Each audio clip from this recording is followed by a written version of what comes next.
आइए खबरों की शुरुआत करते हैं। महिलाओं ने प्रतिभा के बल हर एक क्षेत्र में अपना लोहा मनवाया है। घर की दहलीज से निकलकर महिलाएं राजनीति में भी प्रवेश कर समाज सेवा में अपना योगदान देने लगी है। समाज सेवा के क्षेत्र में पुरुषों की अपेक्षा महिलाओं की भागीदारी भी बढ़ने लगी है। इसी आश्चर्यजनक परिवर्तन से लोग भी हतप्रभ हैं। यही कारण है कि अब राजनीति में महिलाओं की पकड़ मजबूत होती जा रही है। सबसे चौंकाने वाली बात यह है कि पिपरा प्रखंड क्षेत्र में पुरुषों की अपेक्षा इस बार महिलाओं ने अधिक संख्या में नामांकन दाखिल किया है। इन्हीं महिलाओं में से एक सोनी कुमारी है, जिन्होंने दिल्ली यूनिवर्सिटी से अपनी पढ़ाई छोड़कर पंचायत चुनाव लड़ रही है। पॉलिटिकल साइंस में एमए कर चुकी, उच्च शैक्षणिक योग्यता हासिल करने वाली एकमात्र महिला उम्मीदवार है, जिन्होंने यूजीसी नेट की परीक्षा उत्तीर्ण कर चुकी है। कोरोना काल की वजह से यूपीएससी का पीटी पास कर दिल्ली से घर लौटी सोनी यूपीएससी की मुख्य परीक्षा में शामिल होने से वंचित रह गई। फिर भी घर पर रहकर अगली परीक्षा की तैयारी कर रही है। घर पर रहकर पढ़ाई के साथ समाज सेवा करने के जुनून के आगे परिजनों ने भी पंचायत चुनाव लड़ने की अनुमति दे दी। बताया गया कि सोनी पंचायत समिति सदस्य पद से चुनाव लड़ रही है। कम समय में ही पिपरा प्रखंड क्षेत्र के बसहा जैसे सुदूरवर्ती ग्रामीण इलाकों के लोग सोनी के निर्णय की प्रशंसा कर रहे हैं। पिता राजेंद्र यादव क्षेत्र के पूर्व जिला परिषद सदस्य रह चुके हैं। पिता के सपने को साकार करने चली बेटी के निर्णय पर पिता गर्व से आनंदित हैं। वहीं पुरुष महिला के बीच मौजूद भेदभाव को पाटने निकली सोनी का कहना है कि समय बदल गया है। जो कार्य पुरुष प्रधान क्षेत्र में नहीं होता है वह महिलाएं कर रही है। उसका भी सपना यह है कि वह भी समाज निर्माण में अपना योगदान दे सके। सुपौल से मोहम्मद नजीर आलम के साथ राहुल झा की रिपोर्ट। आप चूँकि पढ़ी लिखी हैं, फिर पंचायत इलेक्शन में आने का क्या मतलब है, क्या उद्देश्य है? इसके दो कारण हैं। पहला ये है क्योंकि शुरू से मेरे माता पिता ने मुझे बहुत अच्छी शिक्षा दी है, पढ़ाने की कोशिश की है।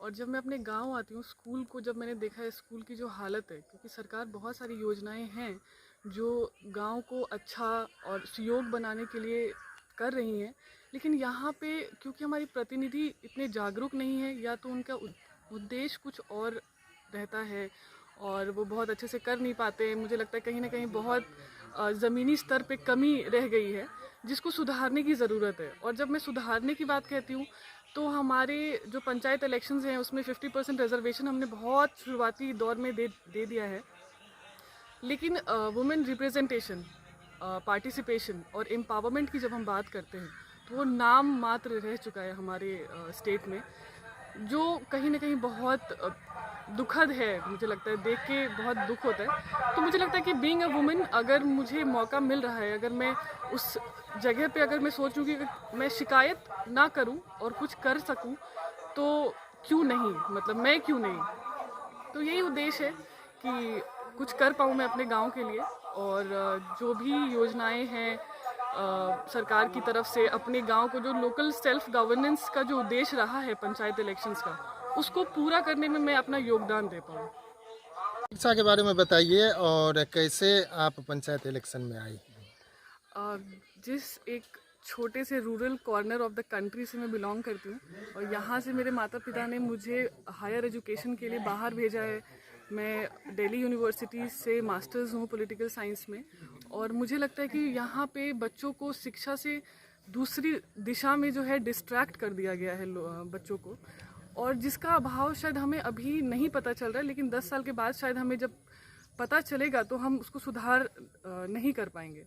तो मुझे लगता है कि क्योंकि मैं और शिक्षा से हमेशा जुड़ी हूँ, मेरा पढ़ने का बहुत मन करता है, और मैं अभी भी आगे भी अपनी पीएचडी करने वाली हूँ, तो मैं चाहती हूँ कि मैं उस दिशा में कुछ कर पाऊँ, अपने गांव के बच्चों के लिए कुछ कर पाऊँ, यहाँ के स्कूल के लिए कुछ कर पाऊँ, लोगों को बता पाऊँ कि शिक्षा कितनी ज़रूरी है। और ये सिर्फ नौकरी के लिए ज़रूरी नहीं है, मतलब आपको एक अगर जीवन जीने का सही तरीका, बाकी जीवन में जो अच्छा और बुरा जो भी चीज़ें होती है उसमें चयन करने की जो सुबुद्धि जिसको कह सकते हैं, वो भी आपको शिक्षा से मिलती है। तो शिक्षा बहुत ज़रूरी है। आपने यूपीएससी पीटी भी किया है? जी जी जी। तो मैं एक यूपीएससी एस्पिरेंट हूँ। अभी कुछ कारणों से मैं नहीं उसको कंटिन्यू कर पाई हूँ, लेकिन मैं अपने कॉलेज से बच्चों को, मतलब मैंने इंटरनेशनल लेवल पे भी रिप्रेजेंट किया हुआ है।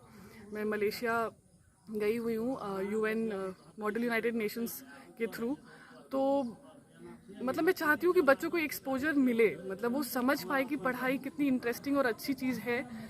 जिसको हम शायद बच्चों को नहीं दे पा रहे, वो चीज़ नहीं समझा पा रहे।